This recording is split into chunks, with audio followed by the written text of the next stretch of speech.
Hello and welcome back to our YouTube channel.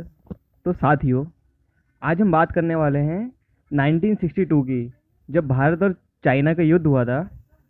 तो अगर आप आज भी न्यूज़ चैनल देखेंगे तो इस बारे में काफ़ी डिबेट चल रही है। आपको हर न्यूज़ चैनल में दिख जाएगा कि इंडिया और चाइना के युद्ध के बारे में बात करी जा रही है, क्योंकि आज भी इंडिया और चाइना के बीच में क्या रिलेशन थोड़े ख़राब हो गए हैं। तो हम लोग जानते हैं कि 1962 में आखिर हुआ क्या क्या था, उनके बारे में हम लोग सब डिटेल एनालिसिस करेंगे। तो चलिए स्टार्ट करते हैं वीडियो को।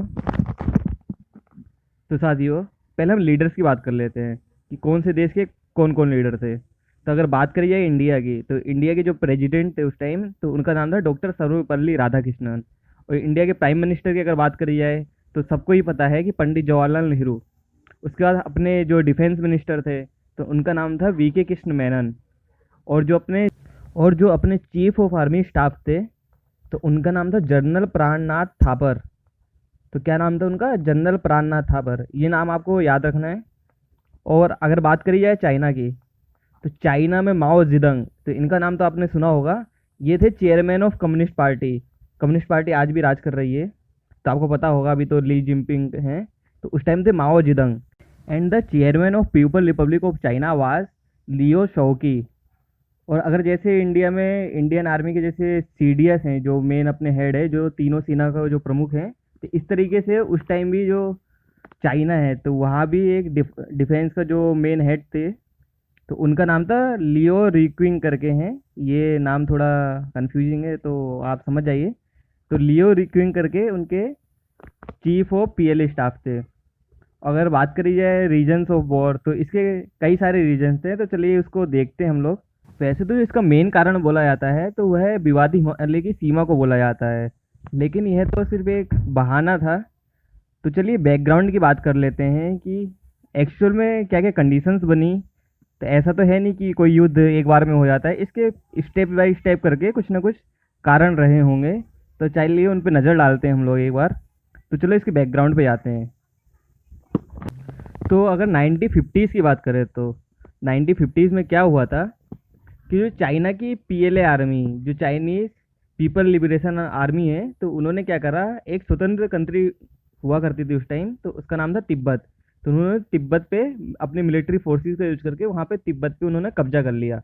तो अब फिर यह मैटर क्या है, यूएन में चला गया। तो यूएन में यूएस और भी कई सारी कंट्री है, उन्होंने चाइना का विरोध करा कि आप किसी भी इस तरीके से किसी भी कंट्री पर अवैध कब्जा नहीं कर सकते। लेकिन इंडिया ने उस समय कोई विरोध नहीं करा था चाइना का, क्योंकि चाइना से क्या है, इंडिया अपने रिलेशन अच्छे रखना चाहता था। तो इसी को जारी रखते हुए इंडिया ने 1954 में एक पंचशील समझौते पर साइन करा। तो पंचशील समझौते की अगर बात करी जाए तो इसमें जो 5 प्रिंसिपल थे, तो इसका जो पहला प्रिंसिपल था mutual respect of each others territorial integrity and sovereignty. तो अगर इसकी बात करी जाए तो हमें एक दूसरे के देश की अखंडता और वहाँ की संप्रभुता का हम लोग सम्मान करेंगे। म्यूचुअल नो अग्रेशन, मतलब एक दूसरे के खिलाफ कभी एग्रेसिव नहीं होंगे। Mutual non interference in each others internal matter, मतलब हमें एक दूसरे के जो घरेलू मैटर हैं तो उसमें हस्तक्षेप नहीं करेंगे। अगर फोर्थ बात करी जाए, इक्वालिटी एंड म्यूचुअल बेनिफिट और पीस एंड कोएक्सिस्टेंस, मतलब शांतिपूर्वक रहेंगे। पंचशील समझौते पर साइन होने के बाद दोनों देशों के जो बीच में जो रिश्ते थे वो बहुत ही अच्छे हो गए। लेकिन क्या पता था फ्यूचर में क्या होने वाला है। तो जब तिब्बत के ऊपर इन्होंने कब्जा कर लिया चाइना ने, तो भैया वहाँ विद्रोह तो होंगे।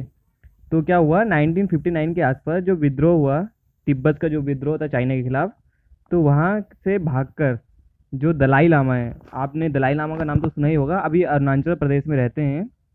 तो वो दलाई लामा जी को भारत ने शरण दी, क्योंकि हमारे यहाँ तो ये संस्कृति है कि अतिथि देवो भव। तो हमने जब दलाई लामा को शरण दी तो ये बात चाइना को अच्छी नहीं लगी, और चाइना ने इस बात का विद्रोह करा कि आप उनको शरण नहीं दे सकते। तो इससे क्या हुआ, दोनों देशों के बीच में थोड़े रिश्ते खराब होना स्टार्ट हो गए। उसके बाद इंडिया और चाइनीज बॉर्डर का नाम है जो मैकमोहन लाइन, तो उसके आसपास खासकर अरुणाचल प्रदेश एरिया में क्या हुआ, इंडिया और जो चाइना के सैनिक हैं उनके बीच में झड़प होने लग गई। तो इसी को ध्यान में रखते हुए 1960 में एक चाइनीज डिप्लोमेट थे, जियो इनलाई करके, तो ये एक भारत में प्रस्ताव लेकर आए कि जो स्थिति है उसको यथावत रखते हैं। मतलब कि आपने अपने अरुणाचल प्रदेश पर कब्जा कर रखा है, आप वहाँ कब्जा रखो, आप हमको अक्साई चीन दे दो। लेकिन नेहरू जी ने इस प्रस्ताव को रिजेक्ट कर दिया। क्योंकि अक्साई चीन भारत का हिस्सा था, हम क्यों भारत का हिस्सा चाइना को दे दें। तो जब इस प्रस्ताव को निरस्त कर दिया गया, तो इसके बाद जो अपने तत्कालीन प्रधानमंत्री पंडित जवाहरलाल नेहरू थे, उन्होंने फॉरवर्ड पॉलिसी अपनाई 1960 में। तो अगर बात करी जाए तो नेहरू जी ने डिसाइड करा कि जो इंडिया की आर्मी है, तो वो अपने मैकमोहन लाइन और अक्साई चीन के जो आसपास के एरिया है, वहाँ पे इंडिया ने भी अपने मिलिट्री बिल्डअप स्टार्ट कर दिए। तो इससे क्या हुआ, इससे जो इंडिया और चाइना में है, तो इसमें जो कॉन्फ्लिक्ट हो रहे थे या झड़पें हो रही थी, वो काफ़ी हिंसक हो गई। तो अब दोनों के रिश्ते काफ़ी गड़बड़ा गए। अब ऐसा लगने लग गया कि इन दोनों के बीच कभी भी युद्ध हो सकता है, क्योंकि कभी इंडिया के फौजी को मार देते थे चाइनीज़ लोग, और कभी चाइना की आर्मी को इंडिया वाले मार देते थे। तो ऐसे ऐसे करके इन दोनों के बीच में युद्ध की स्थिति बन गई। तो फाइनली अक्टूबर 1962 में ये युद्ध स्टार्ट हो गया है। युद्ध भी ऐसे ही स्टार्ट हुआ था, मतलब हिंसक झड़पों से ही स्टार्ट हुआ था। तो अगर बात करी जाए युद्ध की, तो अगर उस समय की बात करें, तो इंडिया अपने मिलिट्री पावर पे इतना ध्यान नहीं दे रहा था, क्योंकि इंडिया एक अहिंसक कंट्री थी। तो इंडिया शांति में विश्वास रखता था। तो क्या हुआ, चाइना ने धोखा देके जब इंडिया के ऊपर हमला कर दिया, तो उस समय जो इंडियन सोल्जर्स की संख्या थी वो लगभग 22,000 के आसपास थी, और जो चाइनीज़ मिलिट्री पावर है तो उसके 80,000 सैनिक थे उस समय। तो इस तरीके से जब युद्ध स्टार्ट हो गया, तो युद्ध में क्या हुआ, तो युद्ध स्टार्ट होने के मात्र 4 दिनों में ही जो चाइना है, चाइना ने एनईएफए पर कब्जा कर लिया। एनईएफए मतलब जो नॉर्थ ईस्ट फ्रंटियर एरिया है, जो अपना अरुणाचल प्रदेश का जो क्षेत्र पड़ता है, तो वहाँ पर कब्जा करके असम के शहर तेजपुर तक पहुँच गया था। तो उसके बाद तक 3 हफ्ते तक तो कोई लड़ाई नहीं हुई, लेकिन इस चीज़ से यह प्रूफ हो गया कि जो चाइना है, तो चाइना ने पहले से ही युद्ध की योजना बना रखी थी। वह अपनी पावर पूरी दुनिया को दिखाना चाहता था कि वो भी है एक महाशक्ति है।